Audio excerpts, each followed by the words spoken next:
So there's more going into that pipeline, and the others that will be coming on later. And every week, those that are producing the vaccine are producing more and more. And the Biden administration is doing the same thing and is seeing that it gets out as quickly as possible to as many people as possible. But one thing we've learned is one of the best ways to do this is in things like this. So I want to congratulate the school district and AnMed and all those involved in seeing that we have this facility. These people are able to come here. It's easy to get to. Everybody knows where it's in. It's set up inside like a manufacturing facility. They're just working with the precision of a sewing machine. So we hope that by next month, as has been promised by the Trump administration and now the Biden administration, more and more vaccine will be coming in this month of March, and it will increase even more in April. So we are looking forward to getting all of our people vaccinated who want to have a vaccination. So we want to thank all of those who are participating in these kind of events. We also have a lot of drive-through events going on. We have the National Guard involved all over the state. We have extra people we've contracted with to come in, nurses and others, to assist in the hospitals and other places to get people vaccinated. And we just urge those who want a vaccination that have not been able to get an appointment to be patient, be safe. Your time will come because the amount is increasing. We now have over 1,000 locations like this one, over 1,000, I think it's 1,063 to date, that are operating, that are providing vaccinations, and we have several hundred more that are getting ready to come online. So with that, I'd like to call on Mr. Kinley of AnMed to take his remarks. Thank you, Governor. I appreciate that. Uh-oh, scary thing. Well, hello. I'm William Kinley. I'm the CEO at AnMed Health. It's great to have everybody here with us today at our vaccine site. Could not be more proud of everybody that makes this happen every day. Our AnMed Health team, our partners with Anderson County, have been so integral to making this happen. We're very proud. I had the pleasure to tour the governor through our center over the last few minutes and just show him personally how things work. It's making a huge difference for the lives that we touch, and we're very, very grateful to participate in this way in our county. We're particularly proud to work with our school districts, with School District 5, with Tom and his team, and with the other superintendents across our county. We recognize it's important. Healthcare and education have a strong linkage, and we're honored to work together on this and other things that we do. We continue to accept appointments for our vaccine location here. The number is 864-512-2897, in addition to individuals that set up their MyChart accounts and schedule that way. We're open on Thursdays, Fridays, and Saturdays right now, providing approximately 1,200 vaccines a day. In fact, just today, just about an hour ago, we did surpass 25,000 vaccines given. Let's give a big hand for all our folks in there. Isn't that tremendous? We're very grateful to be a part of this great community and this great state. Governor, thanks again for being here, and I'd like to welcome Tom Wilson to the podium. Thank you. Just like to say thank you to Governor McMaster for his leadership in getting the vaccine rolled out. Increases every day. And also to our friends, Mr. Kinley, and our partners at AnMed. This is a crucial step for public education to get our teachers vaccinated, and we're encouraging them to do so. We're proud that we were, I believe, the first school district in the state to go back face-to-face. We've been in school since September the 8th. Currently, we only have about 2,500 students that are not face-to-face. It is our intention to be full face-to-face next year and have all our students in the classroom. This year has been a challenge, as we all know. We've taken steps forward. We've had to take a few steps back, and we've had to quarantine. But when you look at the overall numbers of the COVID cases that we've had with our employees and students, out of 16,000 students and employees, it's been very small. That's the hard work of our nurses and our partners with AnMed and other support staff. As tough as this year has been, I caution everyone to be aware that next year is going to be harder, because we're going to face challenges in public education we haven't seen since Brown versus Board of Education in 1954. we're going to have a large number of students in this state and around the country that are going to lose or are going to be behind a whole year. And as I've said before, it's very difficult to teach a child how to read from a computer. The only way to teach a child to read is from their shoulder. And that's our challenge, not only in South Carolina, but nationwide. And I agree with the governor 100% that it's time for all the districts in this state to get all their kids back to school 5 days a week. And let's try to close this ever-growing achievement gap that we're going to face next year. So again, thank you, Governor. Thank you, Mr. Kinley. And I appreciate all those teachers behind me that were here today to get their vaccine and the hard work that they've done throughout this year. Thank you. Thank you, Superintendent Wilson. So, again, I do want to thank the school district and the leadership, particularly Superintendent Wilson. We had a press conference some time ago with the Vice President several months ago, and he explained everything so well. The Vice President was talking about stealing them away and taking them with him on the road. I also want to thank you teachers for what you do for our state. We can't do it without you. We're depending on you. The future of everyone coming up in this state depends on what you do in that classroom. And as Tom Wilson says, it can't be done anywhere else, so we appreciate it. We'd be glad to answer some questions. Any questions? No questions? Governor, why was it important for you to come here today to highlight the future of being vaccinated? Well, it's important for all of our people to be vaccinated, but we know that, as has happened here, the best place for students to be is in the classroom. And these teachers were in the classroom when there was no vaccination. These teachers were in the classroom at the very beginning, and once we understood the virus, we learned that the classroom is the place where the virus is spread least of all.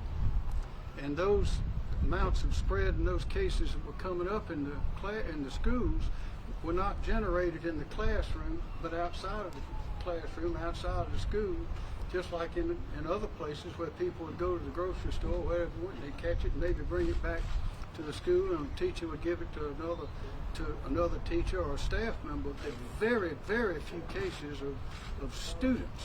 That was, all the experts after a while agreed that was the safest place to be, was in the classroom. And we had plenty of personal protective equipment. We've got millions of gowns, gloves, masks ready for anyone who wants it. They were not available on the market very much at the beginning. Later they are, but we have a stockpile of those. You ought to see the warehouse. So whatever the teachers need, whatever the superintendents need, whatever we can provide to make it more comfortable for them to be in class with their students, for those parents who want their students to be there, they must have that opportunity to educate their children. The unintended consequences of schools being closed, of districts declining to open the schools, to take advantage of the resources that are available, to take advantage of the knowledge that is available about the lack of spread in the classrooms, is something that must be corrected. The unintended consequences are from A to Z, and we hear the stories about the children not only getting behind in education, but there are a lot of things that are not noticed about their health and safety because they're not there in the classroom or in the school where that is noticed. So there are 1,000 reasons why the children need to be in that classroom, and particularly here in Anderson County, where all the districts have them in the classroom, even prior to the vaccine being available, is a great example for the rest of the state. Governor McMaster, although we have 3 vaccine rotations in place, Pfizer, Moderna, and Johnson. Say it again. Are you confident that the number of vaccines given a day will be able to be sped up here in South Carolina? Yes. Because a lot of people are still frustrated they can't get in the form. Well, we ought to be glad that we have the vaccine at all, because usually it takes about 5 years to produce one of these new vaccines. Because of the Trump administration's foresight, those vaccines were ordered, they were paid for in advance. I think it's 800 million doses or something. It's some huge amount. And all of them have not been produced, but we've got 3 of them now that have come around in just less than a year. So we're lucky to have that, and the Biden administration as well is pushing them out as fast as it can. But we're not going to have enough until according to the Biden administration, it may have plenty, they think, by May or maybe before that.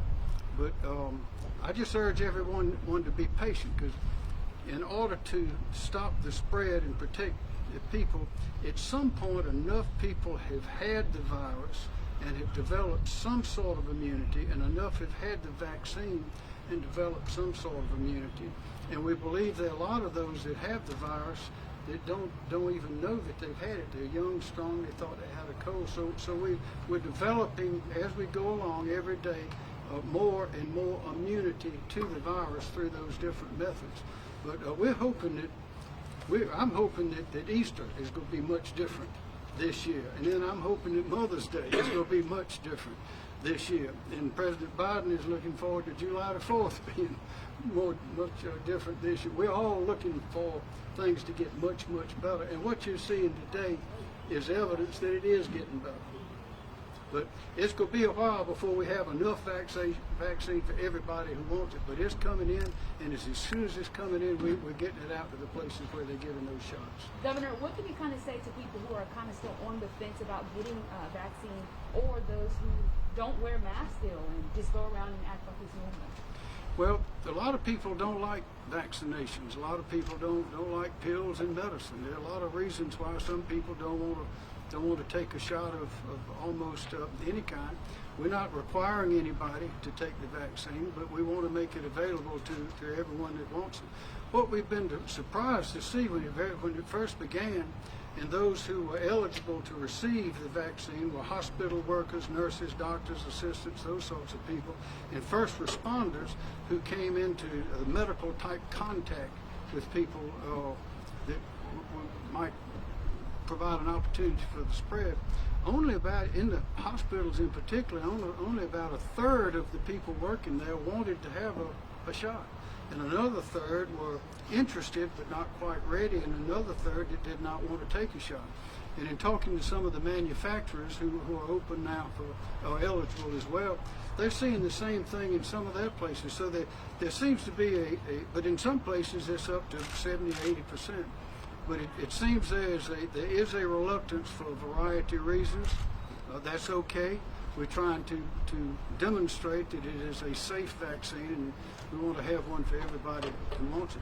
And as far as the masks go, we know that the masks, science tells us the masks are effective, particularly if you're inside in a closed environment, close face to face. If you're outside throwing the football on the field over there, you probably don't need to wear a mask, obviously.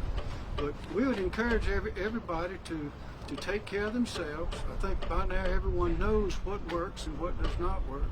But we don't have a statewide mandate. We are maybe one of the few states that did not have one. Instead, relying on the local authorities who know the institutions and know the people and know the conditions even better. But I would just urge everyone to remember that those recommendations of washing your hands, keeping your distance, wearing the mask, if you feel sick, go home, call the doctor, get a test. We've had over 6 million tests given in South Carolina right now. And the National Guard's giving tests, all sorts of the DHEC is giving tests. There are hundreds of locations to get tests, as well as now there are about 900 locations to get a shot. So South Carolina is doing this very well. We've had great leadership and a lot of thought and planning by a lot of people, including those you see here today, has brought us to where we are today. Mr. Governor, you said South Carolina is doing very well. We're not doing as well as neighboring states and other places. How do you think we're doing in terms of the national picture? I think we're doing very well.